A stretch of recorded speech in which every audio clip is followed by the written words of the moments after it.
It's Friday again, and we are here once again for Redeemed Conversations. Oh boy, it's gonna be a good one. Ha! So, we are here live once again, always every Friday night. We are locked and loaded, doing what we gotta do, how we have to do it. Um, but tonight, let's just get straight into it. Super excited about tonight. This is the culmination, the ending, the whatever you want to call it, of the redeeming of the conversation between ourselves and the ultimate creative, the creator, God. Now, I've been on one over the past month because it's been a situation to where I've wanted to make sure that there was biblical scriptural reference to everything that we've been talking about as far as reclaiming the guarantee of the confidence behind you and God, you know? And after doing all of that, after really walking through that the first week, we had some conversations, and I had to just bring it all back together and just do what I like to call wrap it up. Oh, no, that's the wrong graphic, Adam. But wrap it up. But so we want to make sure that when it comes to wrapping up the things that we're looking to do with God, that we put ourselves in a place to where it allows us, right? It allows us to say, all right, I'm going to take this life and I'm going to go down the road of going ahead and say, all right, God, I'm going to keep me and you close. And when I say keep me and you close, it's a situation to where you say, okay, bet. Keeping you and God close is is our responsibility with the help of God who allows it to be enjoyable. So I have a wonderful guest with me tonight. This young lady, I have enjoyed my entire life with her. She is one of the dopest young ladies that I've met before, and a phenomenal young theologian in the making as she begins her steps towards her ultimate greatness. And I'm gonna just bring her straight on. I'd love to introduce you guys to the illustrious, the awesome, and the gifted and talented Reverend Doctor, soon to be Reverend Doctor Brittany Culberson. Hey, everybody. I am Um, so excited and so happy to be here. I feel like Beyonce on the line with me. Stop. I do, girl. I do. Every time I hear you speak, I be like, "Oh Lord, I'm just gonna hang my cloak up." I told you, every time I hear her speak, I'm just gonna hang my cloak up. Oh my Gonna hang gosh. my cloak up. I said she's awesome. She's phenomenal. But B, welcome. We Thank are. you. Thank you for having me. I'm so happy to have you. And as we are going through the process of really going down the road of redeeming the conversations of life, and as we talk through this one with God, you and I had a conversation. I mean, you and I have plenty of conversations, and I think I told you before, like when I talk to you, I don't feel crazy. Because like before, while we was in the green room, we were talking about we church kids, and being church kids, God was presented in this box. God was presented in this sometimes unobtainable box. But praise God, over the past few months, past few years, we've been able to understand that God ain't in that box. You understand? That's right. He ain't in the box. So there is an unorthodox way of thinking about God. And I just want to kind of hit this off straight and ready and proper. So, we said church kid earlier, right? What were some of the misconceptions that even you had about God and what you could and could not say to the Lord? Oh, Uh oh. so I grew up in the church, right? Mm-hmm. I came from a household where I won't say that my dad didn't necessarily like didn't believe in God, but he did not attend church, but my mom made sure that we were in church every single Sunday. Mm-hmm. And it just felt like you had to be prim and proper and perfect in order to come to God.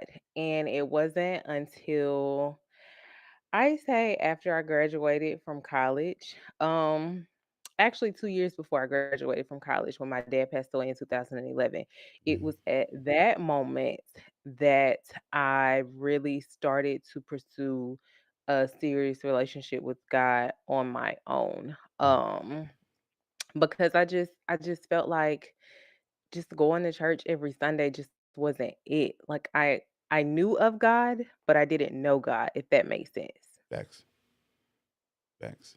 And I think the knowing of God was still not knowing God, like you say. Um, but how much was the not won't say misconception, but how much was the God you see now compared to the God you saw then? Oh, I don't wanna say it was like night and day, because that would insinuate that, God changes, right? And we Hmm. know that he is the same now, yesterday, today, and forevermore, right? Hmm.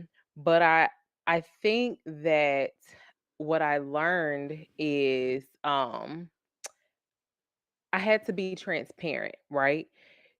Growing up in church, it kind of felt like nobody put their stuff on display. It just seemed like Hmm. everybody had it all together, and nobody ever really talked about the things that they walked through. And so, the God that I grew up to know versus, the God that I got to know for myself. Mm.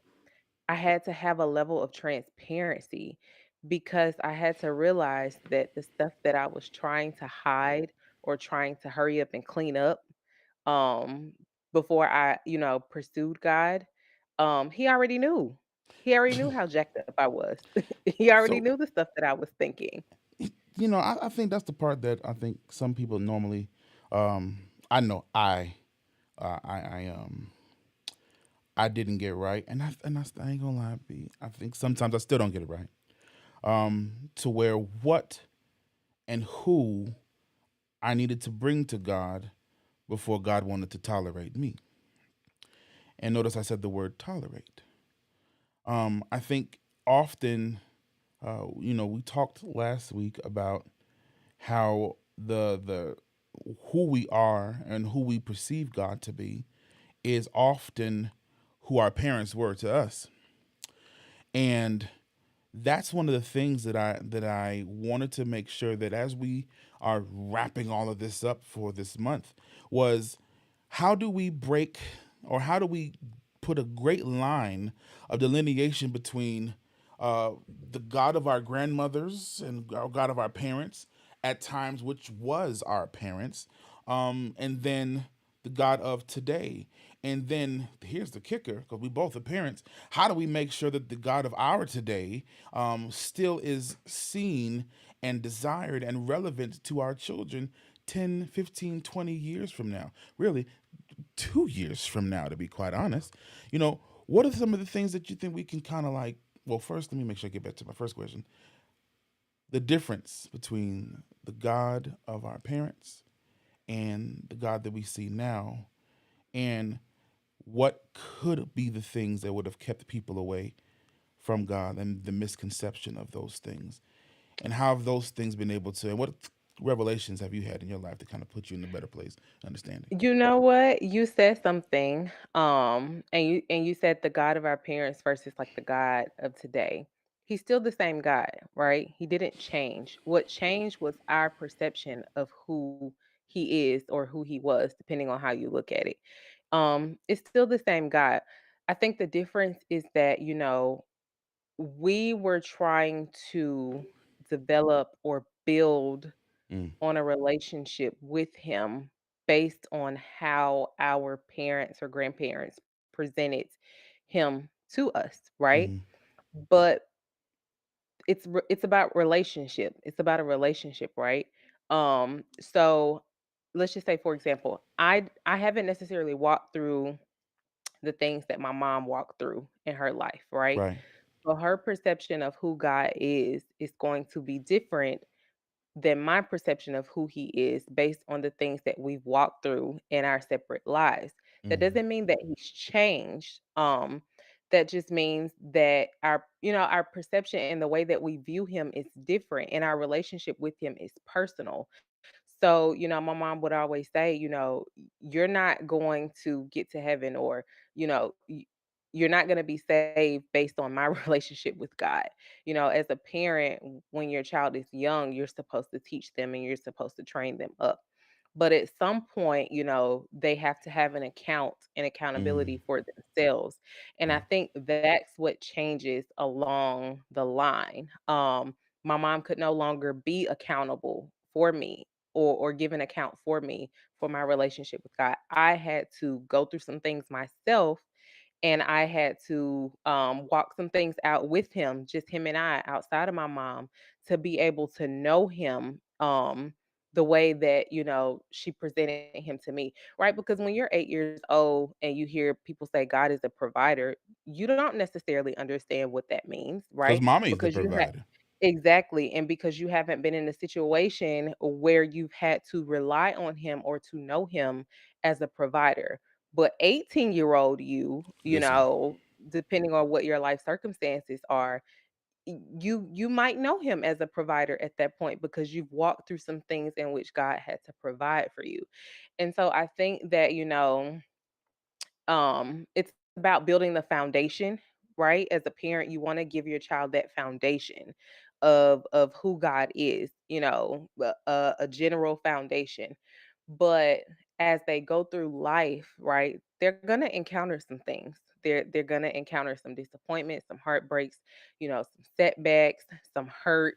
They're gonna encounter some things, and mommy and daddy won't necessarily be able to, I don't wanna say fix it, but mommy and daddy won't necessarily, be the ones. It's gonna be some things that only God can get you through, Mhm. right? And so when you give them that foundation, though they may stray at times, they'll always come back to it, just like I feel like, I always came back to it. Like I said, I grew up in the church. I was in the church every Sunday. My mom made me sing in the choir. I was on the usher board. Anything you can think of, I was there. But it wasn't until I experienced life for myself that I went Mhm. through things for myself that my mom, she couldn't hold my hand through, right? She can give me the best advice that she could give me, but I ultimately had to rely on God for myself. And that's how I developed my own relationship and my own perception of who he was or who I he is, I should say. so just to kinda get to some of the meats and potatoes of our conversation, you know, I think it is the part, like you said, that where mom and dad couldn't really step in, and I think the part where mom and dad could not step in, a lot of people find it hard to step out of those times. I think part of the thing that we actually look at in life is that, you know, when our basis of operation, which was, the beautiful silo of a family or whatever situation that we had, when that particular level of safety goes away, and you are in a particular place that you don't necessarily know if you can or should or sometimes want to get out of. And I think that's the part that I would love for us to help get people from a place of that. The word I can come up with is stuckness. To be stuck in the place that says, okay, well, I know I should probably be doing something a little different. I should probably be going a different direction. However, it's something about trying that bothered me or that bothers me. How do we move to a place of trying? Because we've been talking all month about, starting where you find yourself. Um, that trying people try together and do your very best to disregard the naysayer of your mind and just have a simple conversation with God and bring those back into the rotation of your life. Um, but what do we where's the place that people are able to get unstuck? And I guess we probably should break it down. What does that place look and feel like before getting unstuck? What are some of the familiar things? Oh, so when you were talking, one thing that I thought about is an example of a bird, right? That has babies in the nest. You know, she just pushes them out when she knows that the time is right, right? You can't stay here anymore. You got to spread your wings and you got to fly. And I think life is very similar, and that God is, the mama bird, and we're the Hmm. baby birds. And sometimes life's circumstances um will just force you to just be pushed um out of that place of stagnation, right? So for me, personally, it was a life-changing experience that really made me just, whoa, like I can't even explain it. So, and I don't even know if I've shared this with anyone, but my dad was sick in the hospital, and I remember I had just come back. I was in school at Fort Valley State at the time, and I had just Hmm. gotten back home from visiting him for the weekend. And my mom was telling me that, her and my brother were at the hospital with him, and it just, it wasn't looking good. And of course, I was old enough, but I still felt like I had not had enough time for him, Right. enough time with him, I will say. And I remember so vividly, it was Super Bowl Sunday, February 2011, and I remember praying, "God, let your will be done." And I kid you not even an hour later, my mom called me and told me that my dad had passed away.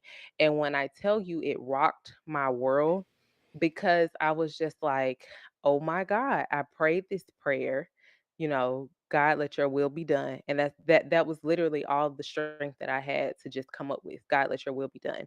And Mm. not even an hour later, his will was done. And it threw me into a place of just shock.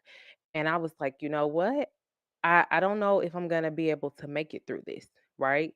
And I kind of just felt like I had been thrown out the nest. Like, God, you just turned my world upside down. And so it's either, okay, I'm gonna flap my wings and fly, and you're going to be the wind underneath my wings that's gonna hold me up and propel me to where I need to get to, or I'm just gonna fall, and that's just gonna be the end of me. And so I think sometimes life has to just circumstances just has to kind of throw you from a place of stagnation, right? You get uncomfortable. It's kind of like you're just being squeezed and constricted, and you really don't have anywhere else to turn to, because the people around you, they can't save you, right? Um and so I think that it's hard for sure, but I think that's kind of the beginning of it. A place of, being uncomfortable, a place of stagnation, a place where you're just constricted, and you're just like, okay, God, like, we something's got to give. It's either you're gonna help me through this, or I'm gonna die. The simple as that. And so I think one of our kindred moments between each other is that we both lost our father at an early age, and I think one of the things that I have really been able to hone in on is how that process, just like you, rocked my whole world. Because just like you, I remember laying on the floor in my mom's house, and I said to the Lord, I said, "I'll do whatever you want, God, if you don't let him die." you know and our situation was similar to yours, where my mom was like, she's not doing well, and there's just oof. And I just looked to the Lord. I was like, don't let him die. I'll do whatever you want. If you just rock with me, please don't let him die. And yes, a few days later, yeah, you know.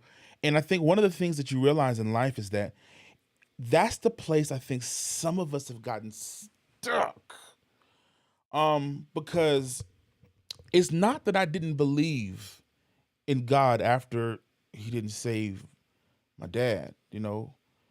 It was that, Okay, well, God, why what I asked you for, knowing what that would do to me or what I thought it would do to me, what it would do, how come that was not done? And often, you I was never encouraged to question God when I was growing up.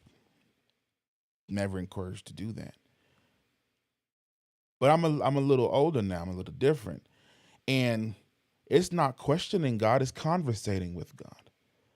Okay, well, God, help me understand in the midst of losing him, what's next for me? You know? And for a few months after my father passed, I had another conversation with God. And this time God was talking back to me, and I was 15 at that time. And God said, you can either go to the streets or follow me. And at that time, I was like, well, I prayed to you the first time, cousin. I had my house smelled like flowers for the rest of the 2, 3 weeks. I just one of the reasons why I don't like flowers now. Just scar PTSD. But of course, I chose to rock with the Lord, and I think that's one of the places that we find ourselves to say at times there will be times when your prayer, you don't know whether your prayer is the will or not. And I think some of us get stuck even there. Some of us get stuck in the place that says, okay, well, God, if I pray to you about something, if I talk to you about something, and I am not sure. Now, you have given me this heart of hope. You have given me dreams. You have given me desires. You have allowed me to see things and expose me to things. And if I pray to you, I'm not always 100% sure that if what I'm praying to you is meant to be delivered to me through you, from you. And you get this quandary of thought. You kind of get into this quandary of thought. And, you know, I wish I had an opportunity to work through that before I was in this age, you know? Um, we had a comment that I put up earlier, and I'll put it up again. Um, where another great woman of God that I know, um, she said, and let's be honest, there are things that we begin to experience. Oh, I can't see. Begin to experience that we don't feel comfortable talking to our parents about because they never shared certain things with us that God helped them through. Now,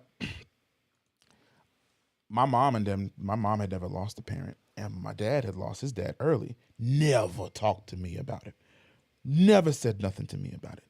And then, if you really think about it, um, it's really trying to understand being okay. And Brittany, what is it called? It's not called a lottery. It's not called gambling. What's it called when you pray? Don't necessarily know what the if what the will is, but what you when you pray and you talk to God about it, what's that place called? Oh, I think it's called, different things for different people, to be quite honest with you. And one of, looking at the comment that you just put up on the screen, to this day, I'll be honest with you, I don't think my mother and I have ever had a conversation about what that felt like for her Right. when when my dad passed away, because I lost a dad, but she lost someone that she had been with for 30 years, right? Whoa. And so I j- I don't know. I think that that place is going to be different for different people. Yeah. Um and one of the things that I learned through that, and that I kind of feel like the reason why God kind of had to like push me out of the nest with that situation, I depended on my dad for everything, and as a child should, right? But at that time, I was well over 18 years old. So, Mm. but I was still so dependent on him, Adam, like so dependent on him. And I think what God was trying to teach me is that, though He was your earthly father, I am your heavenly father, and I will provide everything that you need. Everything that you can ever think of that you'll ever need, I'll provide it for you, but I need you to kind of step away from that. I kind of felt like I was just, I don't want to say enabled, but I guess for lack of a better word, and I don't want to say, I guess I don't want to say enabled because, to some people that kind of seems like a negative connotation. Mm. Um, but I just felt like, okay, it's me and you, God, at this point, because I was ready to give it all up.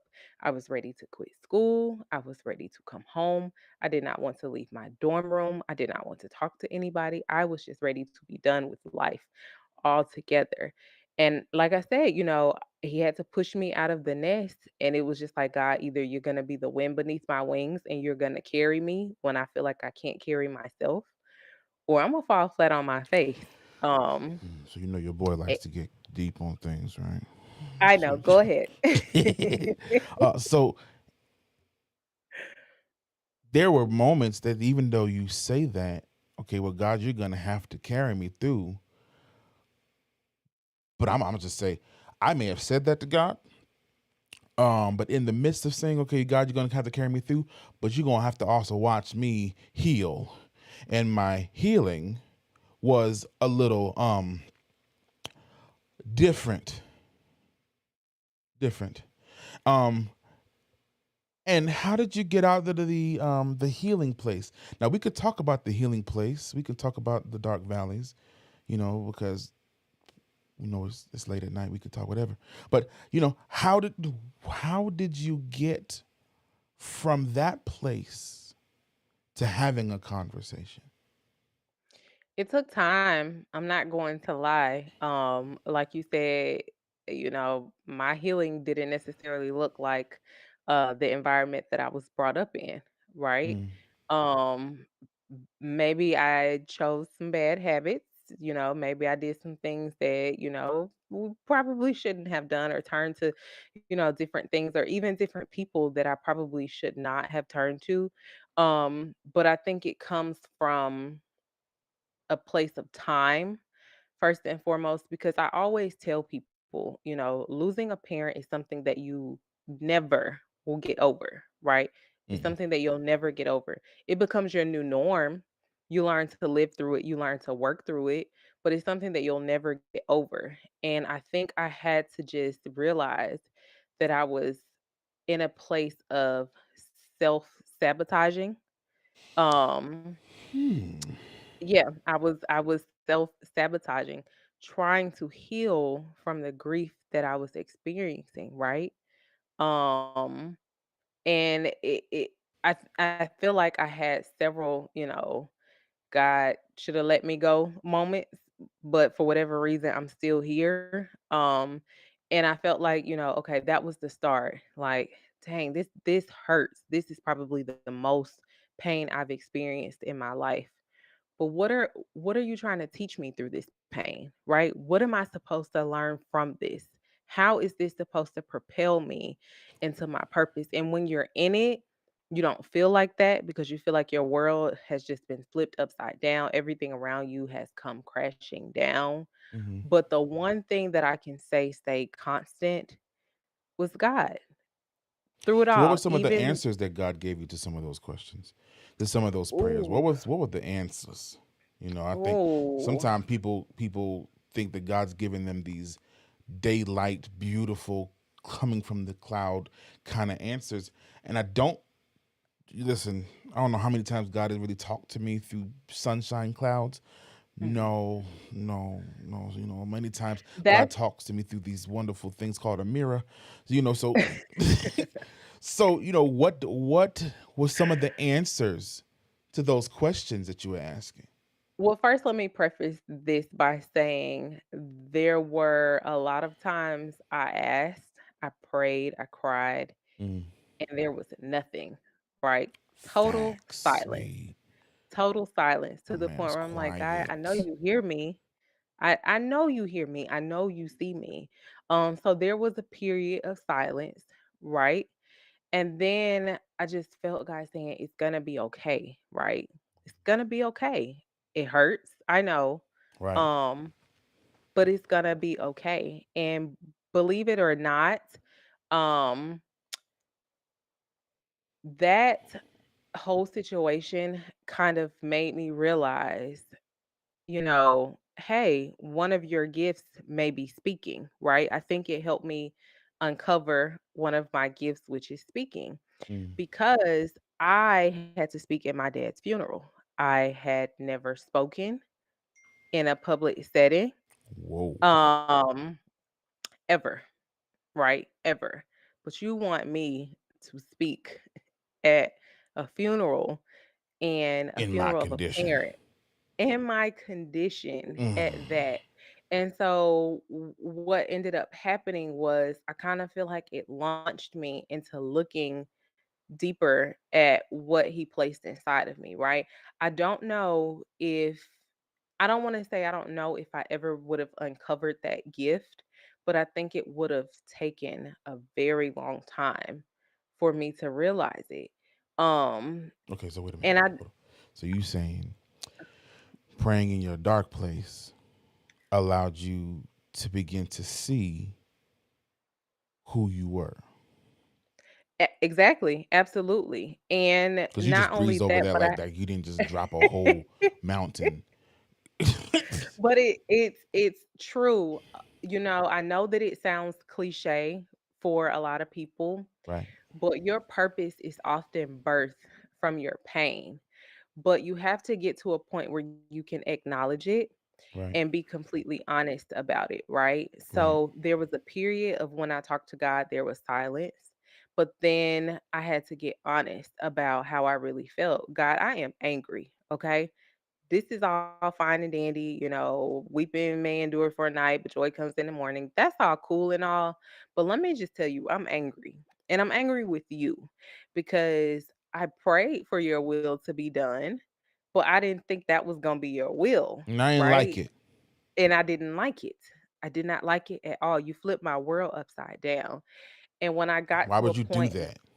exactly, when I got to a point of honesty and transparency, I think that's when the healing started, right? Mm. Okay, I've admitted to you, instead of trying to bury these feelings deep down inside, I've admitted to you that I'm hurt, I'm angry, I'm frustrated, I'm confused, I don't understand.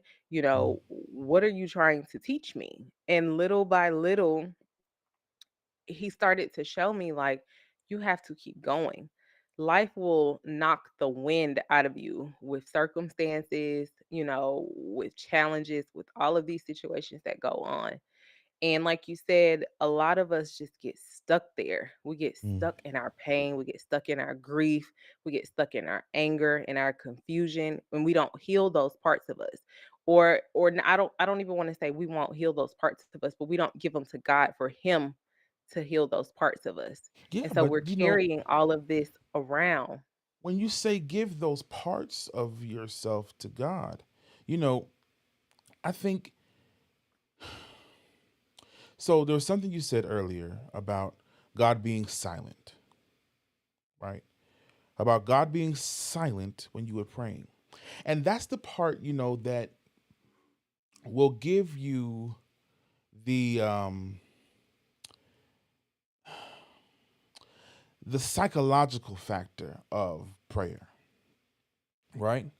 Because okay, so we realize that prayer is is a continual thing, right? You can offer up prayers and you say, okay, well, God, um, if it be your will, allow the rain to come so that I don't have to wash my car. You know, so that's a prayer, but then you kind of realize there is the moments when okay, so we gonna be honest. So there was a long part of my life where I felt that God was quiet. But God wasn't quiet because he wasn't listening, and God wasn't quiet because he wasn't with me. I believe that the Lord wanted me to hear what I sound like, right? I believe that the Lord wanted me to understand what is the inner workings of my mind?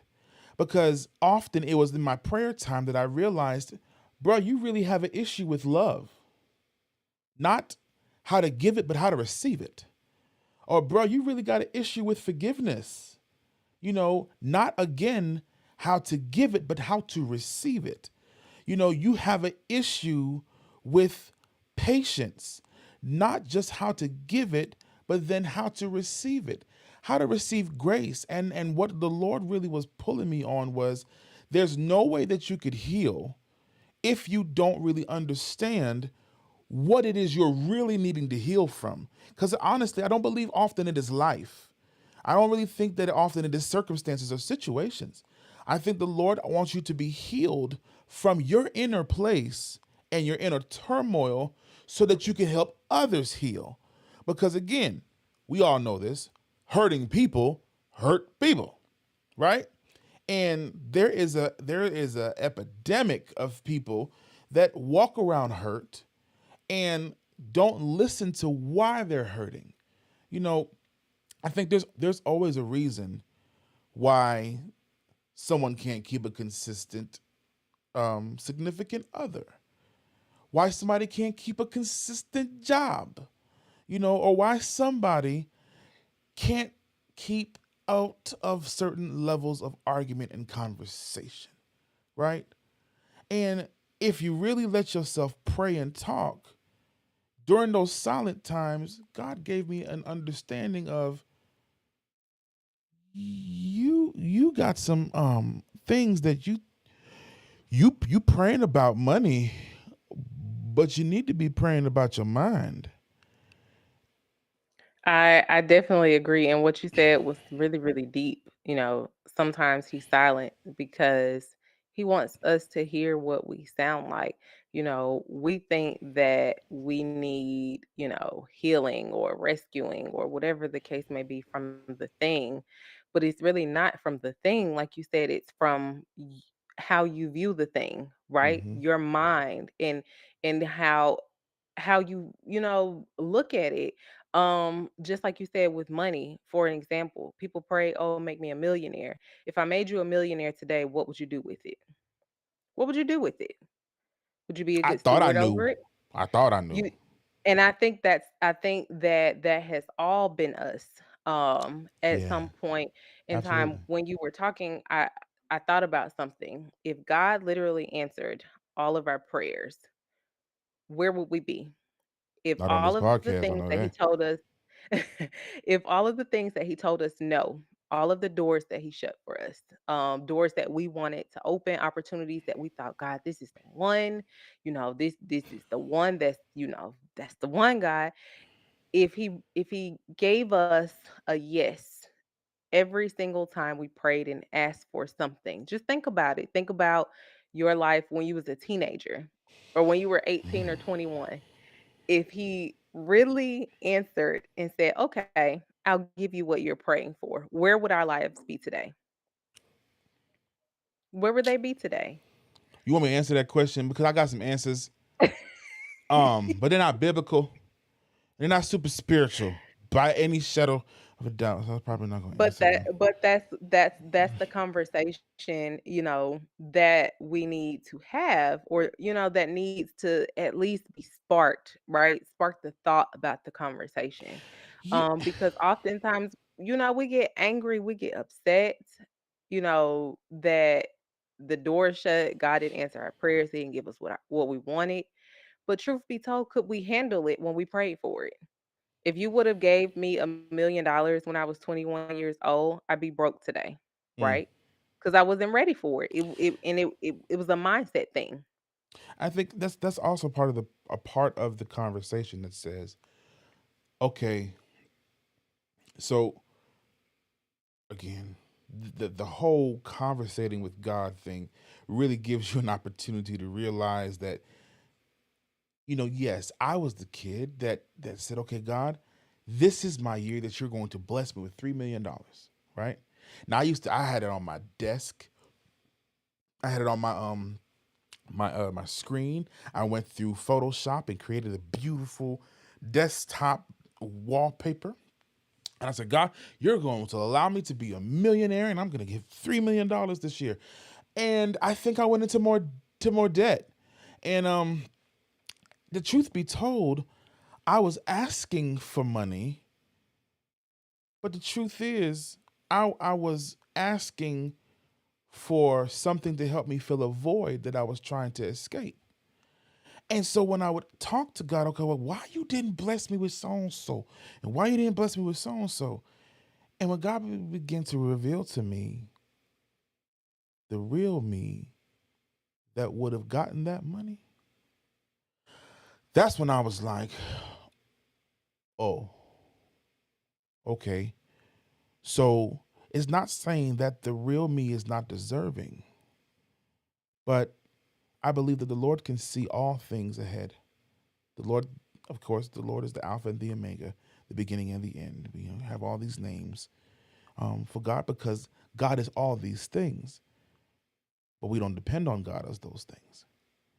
And I think just not trying to be too heavy on the church conversation of life, but the truth is, prayer is again going back to who it is that created you for you to ask you about you and see you.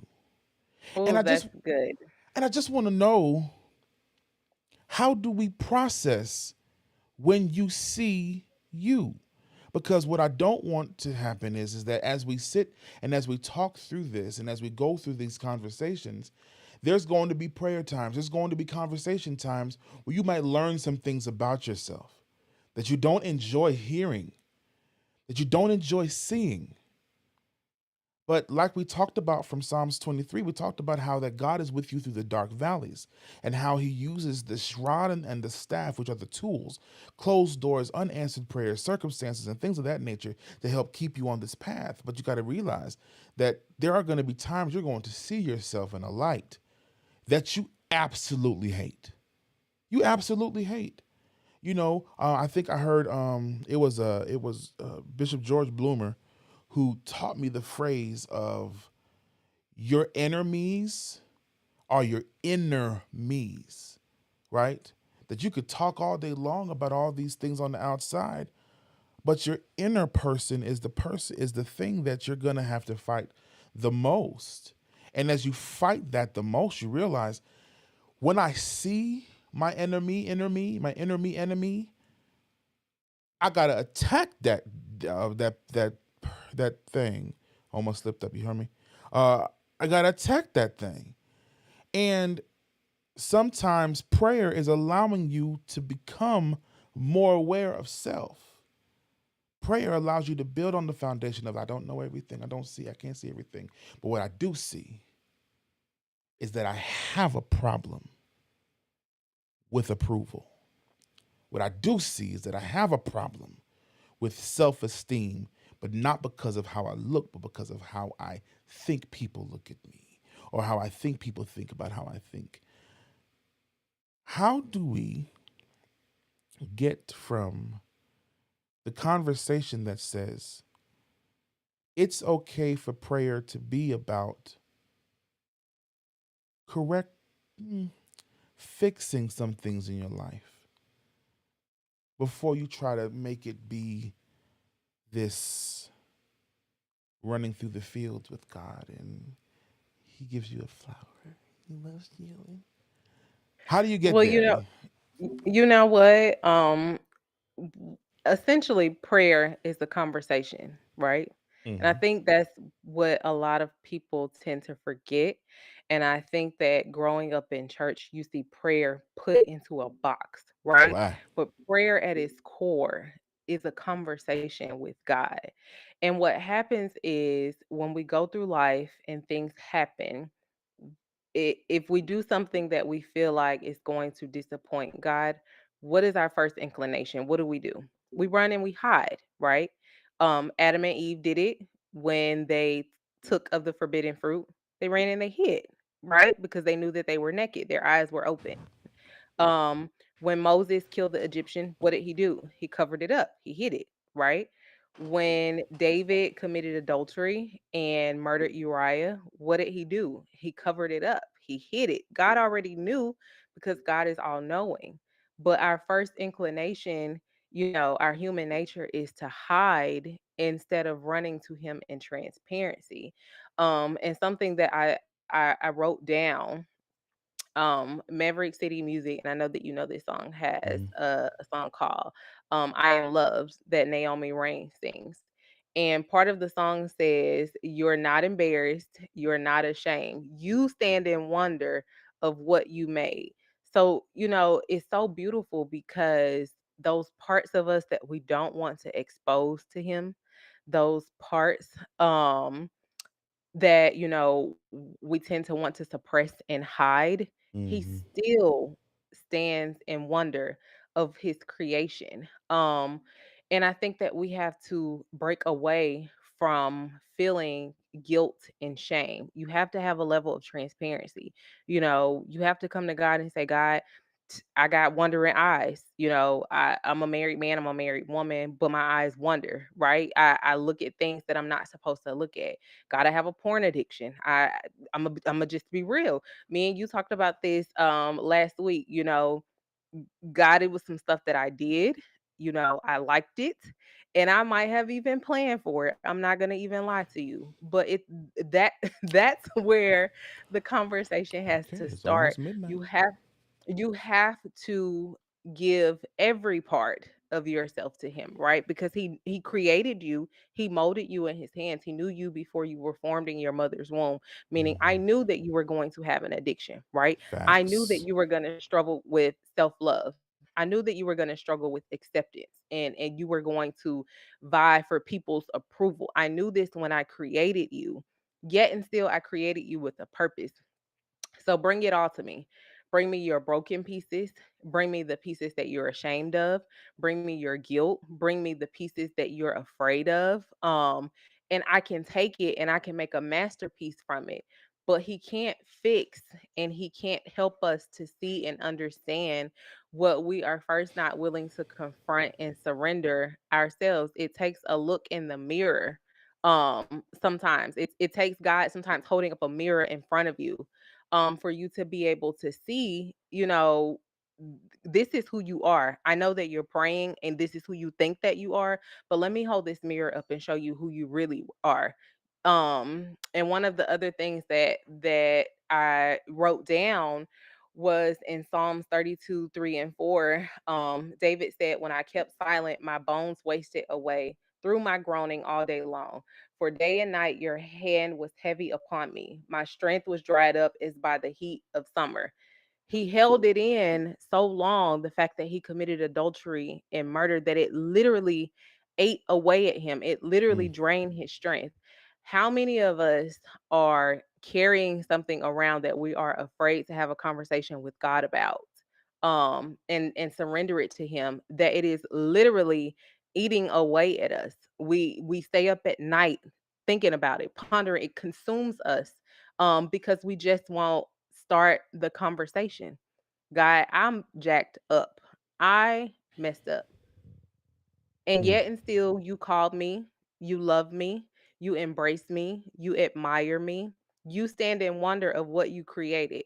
Help me to see me as you see me, Mm. broken pieces and all. And then when I see myself as you see me, help me to move past my brokenness. Help me to take my brokenness and help others get through their brokenness. Mm. Because like you said, that's what it's about essentially. We've gotten to a place more or less where we can have the conversation with God.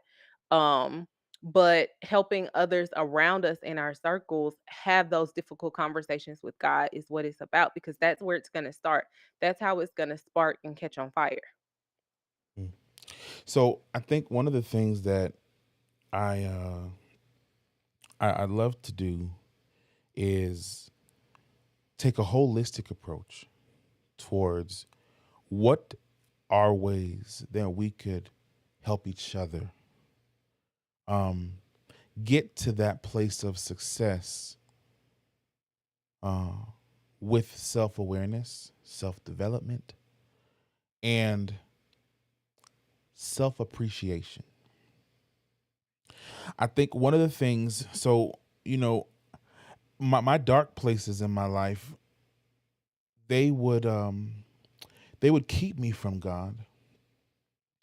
Um and when I was able to talk about them, they made me run to God. And then after talking to God, I'd want to run right back to them at times. And it would be to the point, okay, well, I remember watching something on TV one day, and one guy was like, well, if you've been baptized in the Holy Spirit, then there's you'll never go back. And I'm like, well, hell, I done went back a few different time on things. Okay, so God, well, can I talk to you again about it? And that's one of the things that um I wanted to help close out the night on, which is the Bible says 70 times 7 have I thrown your have I forgiven you. And I think one of the honest places that we forget about when it comes to this conversation is that who's coming to God already knew was exactly who they are. God already knew that, yes, Adam, you were going to deal with having a porn issue. That, yes, Adam, you were going to have an issue with money. That, yes, Adam, you were going to have an issue with forgiveness and love and affection. You were going to have an issue with all those things. So when those things bring you to me, here's the wonderful part. I'm prepared to help you with them because I knew you were coming with them. Yeah. And if I knew you were coming with them, understand something. When you go to a doctor that's a specialist, it's not if the doctor can help, it's when the doctor helps. And God is a specialist in me. So everything I've done, everything I am, everything I could have been long before I even knew it was, before the first day I clicked something, or from the first day before the first day I even said something, God knew I was going to click and I was going to talk. And what if it was that God prepared the rod and the staff to talk you through this place? And the more you hide from that place is the longer you sit in that place. And then it is the opportunity for you to stay in that place. So the holistic approach says we've shared a lot of our inner feelings with people. We shared a lot of our inner turmoil with people tonight. If you realize that, again, like we just said, everything you are, everything that happened, God knew, and you're going back to the creative creator that created the individual that is called you. And you got to be okay with when God shows you, because I think, God always is going to show you better in yourself. God's always going to show you better within yourself. And I think that's one of the things that I think people really have to get to, right? I think we have to get to the point that people are going to realize that prayer time and conversation with God is really about showing you the great things that are not just in store for you, but that are stored in you. Because we're at the place now that says, all right, I'm going to try tonight. I'm going to try. We're going to do something to give God an opportunity to show me all the wonderful things about me. And as you give God the chance to do that, God will begin to answer you in ways. God will begin to answer you in ways that says, you know what? All you have to do is when you look at the mirror, believe that it can get better and that it will get better, and that when it gets better, it not only will stay better, but even from there, it'll get even better from there. Don't you agree? Oh, I wholeheartedly agree. Wholeheartedly. One of the things that you said in closing out was that, I come to God, I have the conversation with him, but then sometimes I go back to the same thing that I had a conversation with him about. Right. And the question that came to my mind, who said that it was a one conversation? Or a Facts, one-time though. conversation? Who said that, the conversation with God is one and done and then that's it? No, conversation with God is continual. It should be at least. And it doesn't matter how many times you go back to that thing. What matters is that you have the heart to surrender it, and the faith in God that, you won't judge me for coming to you and bringing it to you, whereas the world might make me feel crazy. You want me to come to you and have the conversation. Yeah. Um, so I wholeheartedly agree. And so when you do it,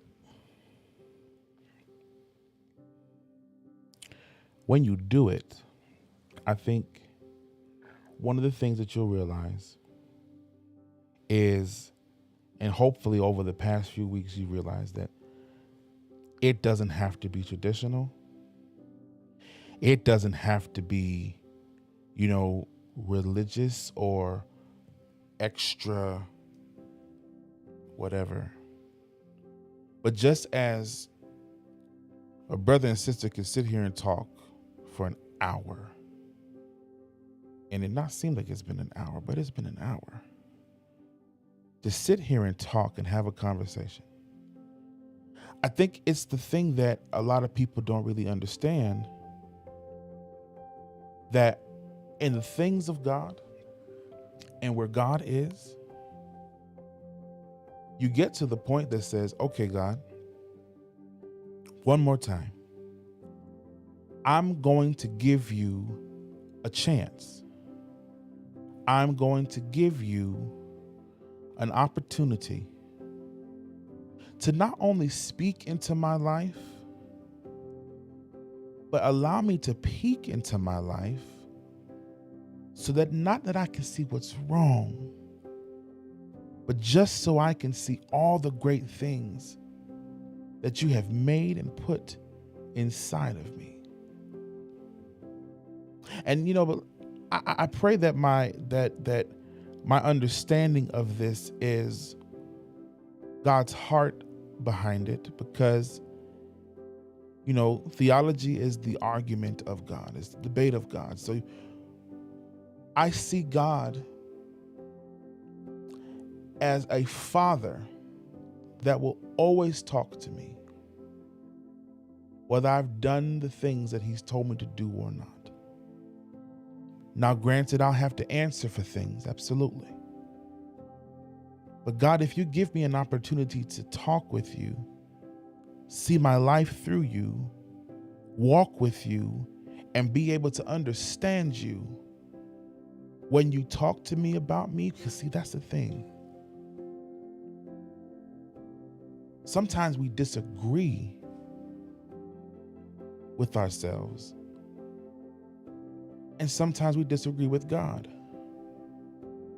Sometimes we disagree with God and we say to God, I see that, but I don't know if that is the truth. I see what you're saying, God, but I don't know if that's really who I am. And that's the whole thing behind this, is that you were made by the creative creator, who is absolutely able to not only show you ways to be better, but also show you how great you are in everything that you are. So I'm going to ask my sister to come back with me. And B, you be calling down heaven, and I wanted tonight, and as we close out tonight, let the people know. Um, show us what this conversation with God can look like over the next few years of our lives. Pray us out, and Absolutely. you know, and once she's done, y'all, we will bid you a good night, and kind of just go from there. B. Absolutely. All right. Um God, we just come to you right now just thanking you. God, we just thank you that you hear us, no matter how meek and mild our prayers may be. God, no matter how strong and loud they may be, you still hear us at the heart of it all. Yes, Lord. So, God, we surrender it all to you. We lay it down at your feet, God. The heartache, the pain, the confusion, the anxiety, the depression, the worry, the fear. God, we place it in your hands because we know that you hold us in the palm of your hands. God, we just thank you for being a safe haven that we can run to when the world might tell us that we're delusional, that we're crazy for thinking the things that we think. God, we thank you for giving us a safe space to be able to come to you about it. God, we just thank you for conversation.